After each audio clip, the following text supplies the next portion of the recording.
Wait a minute, that's not right. Raw goes elemental with the IC tournament ending with a tsunami and a splash. The women's tag champs look to extinguish the fire and Dawn for good, and the Wyatt Six bury American made beneath Canadian soil.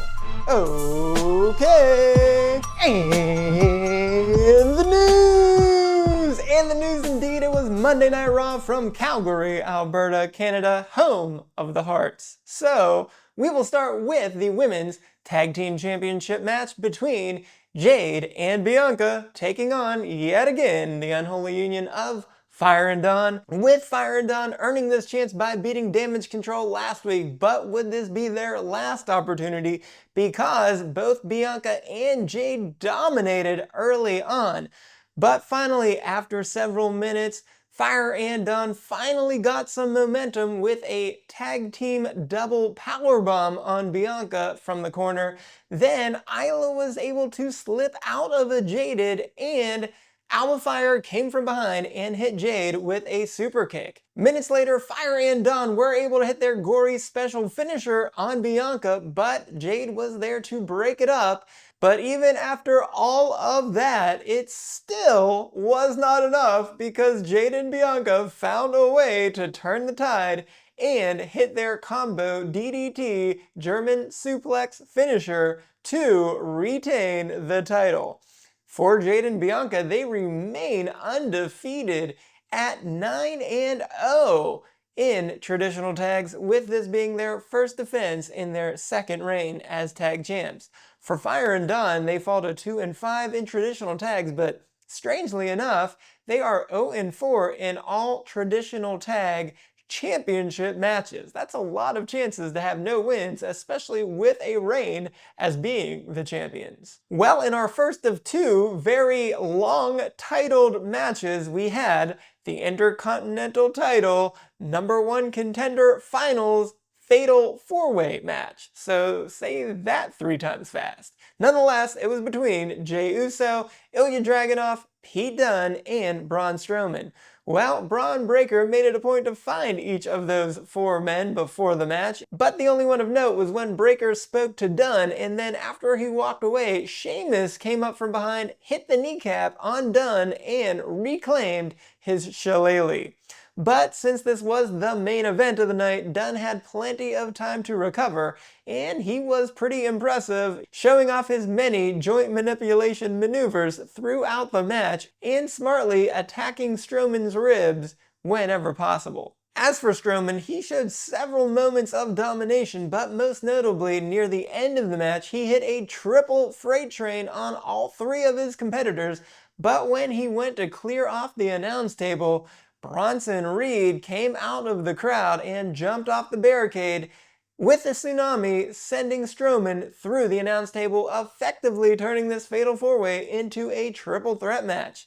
So from there, Jey took advantage, landing a spear on Dragunov. But when he went for the pin, Dunne was there to yank Jey off of him and went for the pin attempt himself. However, Dragunov somehow found a way to kick out, and then he even reversed a bitter end and landed an H-bomb. But as he went for that pin, Jey super kicked Dragunov and then ended it with a splash on Dunne to become the #1 contender for the IC title. For Jey, he goes to 4-2 in multi-person singles matches and passes Sami Zayn for the most singles wins in 2024 with 14. For Dunne, he falls to just 1-3 in singles matches, while Dragunov falls to 1-2 in multi-person singles matches and below 500 at 5-6 in all singles matches. Strowman also falls to 1-6 in multi-person singles matches, but he is still above 500 at 4-3-1 in singles matches. But worse for him, it looks like he's going to have to deal with Big Bronson Reed some more. But our match of the night was the show opener between the Wyatt Six and American Made in that other really long title match, being an 8-person mixed tag match street fight. Okay, so lots of highlights in this one. Nikki Cross putting a trash can over top of Ivy Nile and landing several kendo stick shots up against that trash can. Aaron Rowan took control very early on and he hit a double suplex on both members of the Creeds, but Ivy extinguished his momentum with a fire extinguisher. And then Chad Gable followed that up by hitting him with a steel chair, and the Creeds teamed up to slam him through the table, and then everybody from American Made put all of the debris, chairs, tables, etc. around ringside on top of Rowan, burying him for several minutes. Minutes later, Nikki surprised Ivy when she was hiding beneath the ring, so she was able to crossbody Ivy and have them both spill over top of the announce table. Well, after Rowan finally recovered, he started to wreak havoc on everyone, especially with several clotheslines on Brutus, including a chokeslam to finish him off. But Gable put that to an end with a German suplex onto the barricade, and Brutus recovered to hit a Brutus ball onto the floor, and Julius finished him off for at least a few moments by hitting him with the steel steps. Shortly thereafter, Gable then was able to hit an Olympic slam through a table and then put in an ankle lock, but Nikki came to her Wyatt Six family's defense with a German suplex on Gable and then landed a neck breaker through some steel chairs. Uncle Howdy then distracted Gable, which gave Rowan the opportunity to hit Gable with the Iron Claw. And then back in the ring, Uncle Howdy finally joined the fray and finished Julius off with a Sister Abigail, and Dexter Loomis hit a splash with an assist from Rowan on Gable to get the win. Well, this was the first match for each team as a whole, but the Wyatt Six has found a way to win every single match between these two groups, so hopefully American Made is buried for good. And in our other tag match of the night, we had a 6-woman tag match between the Pure Fusion Collective taking on Zelina Vega, Lyra Valkyria, and a mystery partner, which was not much of a mystery at all considering we were in Calgary, so that meant it had to be the hometown hero Natalya, returning from a very long absence. And even though Natalya is not having such a great year record-wise, well, she still is the boat, so it was nice to see her back. And speaking of Natalya, after Zelina finally tagged her in, Natalya was able to lock on that patented sharpshooter on Zoe Stark, and even after Sonya and Shayna tried to break it up, well, Zelina and Lyra were there to stop them and put in some submission moves of their own, so Zoe was forced to submit to Natalya. Well, this was of course the first match for that group, but the PFC as a whole falls to 1-1 in multi-person tag matches. But in the Judgment Day edition of Monday Night Raw, we had Finn Balor calling out Damian Priest early on, saying that Priest screwed the Judgment Day. But Balor saying that he should have been the champ, but Priest was lurking anytime that he got close to the title. But of course, Priest came out and said that he was going to let Balor say what he needed to say, but then would immediately drop him. So what Balor did was challenge him at Bad Blood to a one-on-one match, which of course Priest accepted and then said he was going to go right after Balor. But Balor stopped him for a moment, saying, did he forget the Judgment Day's playbook?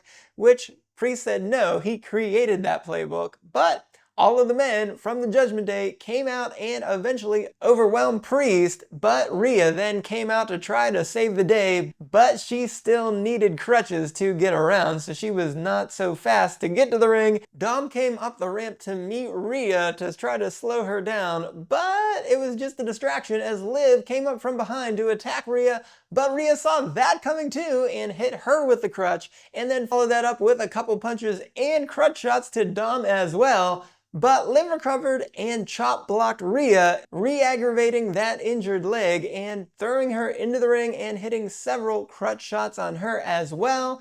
Then, with Priest trying to cover up Rhea, she kept going and hit him several times, then finally passed the crutch to Dom to hit Priest a few more times. Finally at that point, main event Jey Uso came out with a steel chair and cleared the ring. but a lot of damage had been done and the Terror Twins had to go to the hospital. Which finally takes us to the first Judgment Day match between Dominic Mysterio and Dragon Lee. And Dom landed a sit-out powerbomb on Lee, but Lee then showed off his power by picking Dom up off the mat with one arm and then landing a sit-out powerbomb of his own. From there, he got Dom onto the turnbuckle and landed that devastating double stomp maneuver. And as he went for the pin, well, JD McDonough was there and put Dom's foot on the bottom rope to break up the count. But with everyone from the LWO there as well, Ray came over to McDonough and punched him, which incited a brawl between both groups. But as officials came out to try to clear everyone away from ringside, well, Liv took advantage of the situation during the distraction and chop blocked Lee, her second chop block of the night already, and that allowed Dom to hit a 619, then a frog splash to get the win. For Dom, this was his first singles win since January 22nd, and he's now just 2-7 in one-on-one matches. Well, for Lee, he loses now for the fourth straight time and is just 1-4 in all one-on-one matches. But before that match even happened, the Judgment Day came up to the LWO during an interview, and eventually Ray challenged Balor to a match, which Balor accepted. And due to the brawl in the first match, everyone from the LWO and the Judgment Day was barred from ringside. So Ray was able to hit a 619 on Balor, but Balor fell right into position for a second 619, which Ray attempted, but Balor was able to catch it and then flung Ray's neck into the rope, which Balor took advantage of and locked in a rope-assisted vertical half crab, which he refused to let go through the referee's 5 count. So the ref had no choice but to disqualify Balor and give Ray the win. But Balor didn't stop there, as he then drop-kicked Ray into the ring post, and then after he went up the ramp halfway, came back down and drop-kicked him again into the side of the ring. But for the match itself, Ray gets this disqualification victory, and he's now won 3 out of his last 4, improving to 3-2 in one-on-one matches, while Balor didn't seem to care about this match so much, but maybe he should have, because he's now just 1-6 in all one-on-one matches. But more importantly, Balor and McDonough will finally have to put their tag titles on the line next week on Raw, as they have to take on The New Day. And beyond the mat for Monday Night Raw, there is only one place to start, and that is with Bret the Hitman Hart returning to Monday Night Raw, and he said he was so proud to be a WWE champion, and not just that, but also a Canadian champion. But of course, the current champion, Gunther, came out and interrupted Bret, saying that Bret may be the best there ever was, but that Gunther is the best there is and the best there ever will be. Gunther also said that Hart was one of his childhood heroes, but that he was only his number 2 hero, right behind Goldberg. Well, in Gunther's defense, I guess there is some similarities between Gunther and Goldberg in that they pretty much win every single match. Of course, Goldberg is known for his very impressive 173-0 streak in WCW, and while some may question the legitimacy of that number, we did go on and check the stats on the IWD, and his all-time record is 213, 23, and 12 in WCW. We cannot verify how many of those occurred on WCW TV programming, but, you know, pretty good nonetheless. And of course, he was also a Triple Crown winner in WCW, and in the WWE, he was a World Heavyweight Champion and a 2-time Universal Champion. But the only thing Gunther hasn't figured out from Goldberg's playbook is how to finish off matches quickly. As we know, Goldberg is famous for winning his matches very quickly in dominating fashion with a spear and a jackhammer and just getting out there. whereas Gunther, we know, loves to just take his time, pick the bones, and play with his food for several minutes, putting them through as much pain as possible before finally getting that win. But after Gunther said that HART is only his number 2 favorite, Zayn came out saying that this is not a joke and that Bret the Hitman Hart is a hero to an entire generation. So Sami, of course, went and challenged Gunther for the title yet again. However, Gunther said that Sami is not in his league, so he again said no. However, Hart called Gunther a coward as he walked away, and Zayn got up into Gunther's face, so Gunther tried to swing at him, but Zayn was ready for it, blocked it, and threw him into the ring post. We also had Drew McIntyre gloating in the ring, telling everyone to chant for CM Punk, saying that this was now a chant in Punk's memory since he had just ended his career last week. But McIntyre also wanted to say that he would be in a movie with Batista this week. Geez, well, what's next for McIntyre? All of a sudden we're going to see him in with Drax the Destroyer in some movie as well, I guess. Hey, why not? It could happen. But McIntyre then turned his attention to Wade Barrett at the announce table, saying that he was disappointed in his friend for trying to stop McIntyre from destroying Punk last week, but he said if he does it again, he will not just be disappointed, he will be angry. But Pierce then came out to try to defuse the situation and told him he had some news, which ended up being that Punk is not done, and in fact, those two will square off inside a cell at Bad Blood. And lastly, we had Karrion Kross talking with The Miz in the locker room, saying that The Miz was in a rut. Well, Xavier Woods came up to Miz telling him not to listen to Kross, but Miz had to admit that he is indeed in a rut. So with that, let's go to STFs. And in this week's STFs, we of course start with the Judgment Day edition, and we'll start off by saying we'll give no STFs for that initial attack on Damian Priest because of course Priest said that he was going to attack Balor. So the Judgment Day gets a pass for this one. But they do not get a pass for during Dom's match, JD McDonough put Dom's foot on the bottom rope to break up the count, so that will get him a fine. Then after the brawl took place, which will not be any additional STFs there either, but during the brawl, Liv did decide to take advantage of the distraction and she chop blocked Dragon Lee, which gave Dom the opening to win the match, so Liv will pick up a fine. And then after the match was over, Dom decided to kick Lee a couple times just to get him out of the ring so that he and Liv could celebrate. That'll just also pick up a fine. And lastly, after Balor's match against Rey Mysterio, he doesn't get anything for the DQ, but he did decide to drop kick Rey against the post and then against the side of the ring, so both of those attacks will pick up 1 fine. Elsewhere, we had Gunther instigating an attack against Sami Zayn by swinging first, so even though he got the worst of it, he will get a fine for the instigation. And lastly, we had Sheamus attacking Dunn from behind with a kneecap and then taking back his shillelagh. Probably well worth it, but he will get a 1-week suspension. We will also note that Big Bronson Reed will not get an STF for that tsunami through the announce table on Strowman because, well, it was a fatal 4-way, so it was legal. The WWE showed a lot of heart with the returns of Natalya and the Hitman.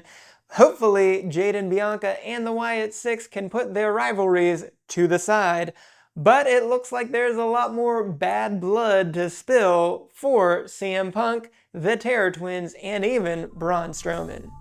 I'm Dr. O'Kay reporting on the WWE, where everything is okay.